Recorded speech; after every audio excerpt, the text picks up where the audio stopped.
Hi friends, welcome back to my channel. My name is Kelly. Today I'm going to be doing something a little different. As you can see, I don't have any makeup on. I just did my HIIT workout and I've done some homeschooling with my kids. It's Friday and we just do the 3 R's, reading, writing, arithmetic on Fridays, and do a lot of the heavier work earlier in the week. So I've got 2 of my kids done with that. One is 13 and more independent. So I'm going to do a review of The Idiot by Fyodor Dostoevsky while I do a get ready with me video. I've never done this before. I know it's kind of trendy, but it was so funny. Back in November when I was reading The Blue Castle with Chrissy at Chrissy's Purple Library, I didn't have time to leave voice messages. So I just sent her a video message while I was getting ready for the day. And I'm just like, I'm sorry, you're seeing me in the ponytail braid I slipped in without makeup as I'm putting makeup on.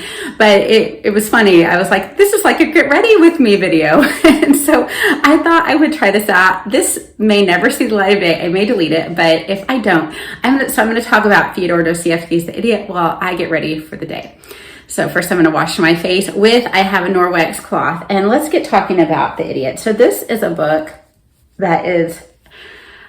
there's a main character named Mushkin, and he is like type for Christ in some ways. Of course, Dostoevsky did have a great respect for Christ. So we have to understand that even he did not think this was a perfect type or anything like that, because he thought Christ was the only one who is perfect. So he wrote this book, and it's about Mushkin, Prince Mushkin. So this is a time where prince means basically lord or something like that. He doesn't have money. He doesn't have income. He has some physical ailments. I think we would probably call it epilepsy today. Unfortunately, he was judged for this and also for being very innocent and very sweet. They would say he is an idiot, hence the name of the book. What we find out is that he is actually very intelligent, very just sensitive and kind. And I think Dostoevsky himself said that he was like the most beautiful man that you could possibly imagine. So imagine that with this character. So we have Prince Mushkin, who is very, very kind, very sweet, and he's in a world that does not appreciate this. So he comes from Switzerland, where he's been treated there. He's been being treated in Switzerland for his affliction. Been living with a doctor who was kind to him. He has an education, but not a very extensive one. So then he decides to go, he meets when he first gets off the train. And by the way, this isn't going to have any spoilers. A man named Rogozhin, who has come into some money. But he's been in love with somebody named Nastasia, and she has come from a very tainted past where she was abused from childhood on, in the worst way you can abuse a child. So leave that up to your imagination.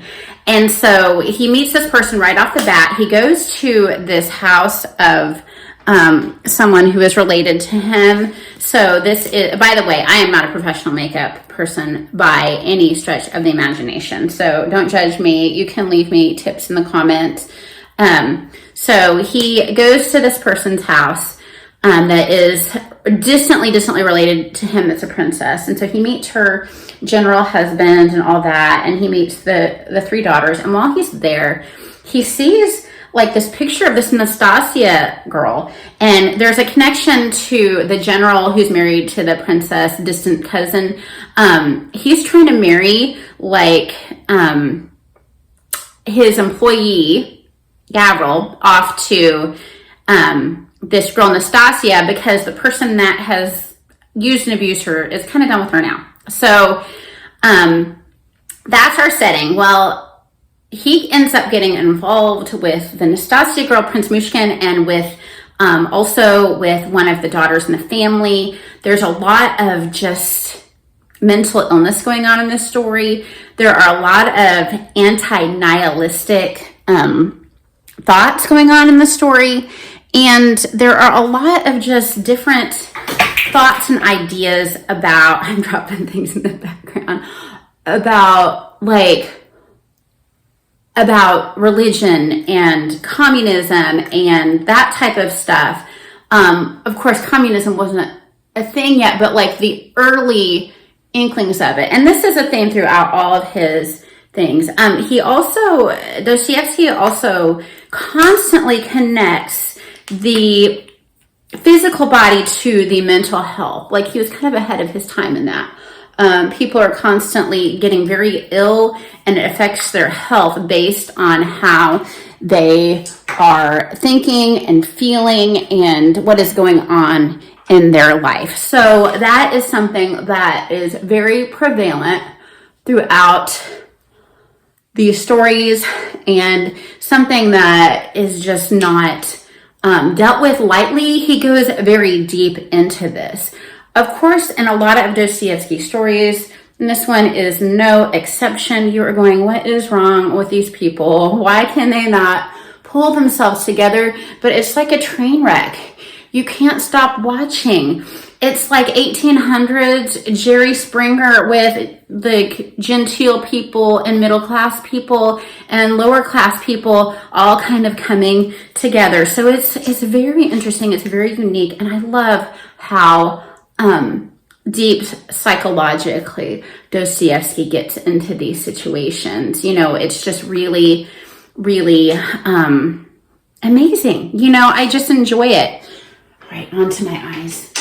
So I am thinking about, like, how would I rank this, like, in comparison with, this is my third read. And by the way, very important to note, I read this with Courtney Reed's, and her take on things is always just very, very spot on. She makes me think deeper, and she knows a little bit of the Russian language she's been learning. So that helps quite a bit with, you know, learning how to understand names and things like that. But how would I rank this as in comparison with, like, Crime and Punishment and the Brothers Karamazov? Well, I don't really know how to answer that question, because I loved all three quite a bit. I think Crime and Punishment might still be my favorite. Maybe it's just the nostalgic first book from him, and that's why. But I think that I kind of, the style of that one is a little bit more, I like the fact that it has a little bit more of a thriller feel almost to it. Because I like thrillers, but I'm very picky about them. I don't want ones that are gross and scary and have a lot of, like, really, you know, things that are hard to swallow type stuff. But I mean, yes, there's a lot in Dostoevsky's books that are hard to swallow. Don't get me wrong, but it's just the right combination, I think. And I just love them. So that is kind of, you know, hard to answer how I feel. I think I like The Idiot's ending the best so far. I like the relationships and the Brothers Karamazov exploration the best. And as far as overall story, I would say Crime and Punishment probably would win. Now, I would love for you guys to answer this question for me. Hold on, I dropped my mascara. I would say definitely, I would consider this an amazing novel. I definitely am still a major Dostoevsky fan. I think the beginning was a little slow for me compared to the others, because Brothers Karamazov takes a long time to develop, but I was here for it just a little bit more. Now, I had less time on my hands, so I may have been more distracted, but I feel like the ending of this story is my favorite. So I want to hear those of you that have read Dostoevsky and kind of delved into his work. What is your favorite novel? Thank you for coming along with me on this lovely get ready with me by someone that does not know what she's doing and making one of these videos, or actually putting makeup on. Let's finish with hair. Dropping more stuff on the floor. So I slept with my hair in like a ponytail braid.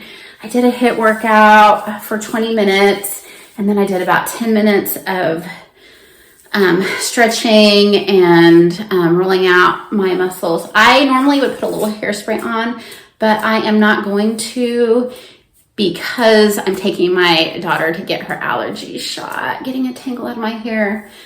All right, and then I'm gonna put earrings in and just a little lip gloss on, and then I'll be ready for the day. So as far as it being overwhelming, because I know that a lot of people say that Dostoevsky is overwhelming to them, my biggest recommendation would be to take it in small chunks. Like Courtney and I went through this book a chapter a day, and I think that worked really, really well. So thank you for getting ready with me. And I loved The Idiot by Fyodor Dostoevsky. Read a lot. Bye-bye.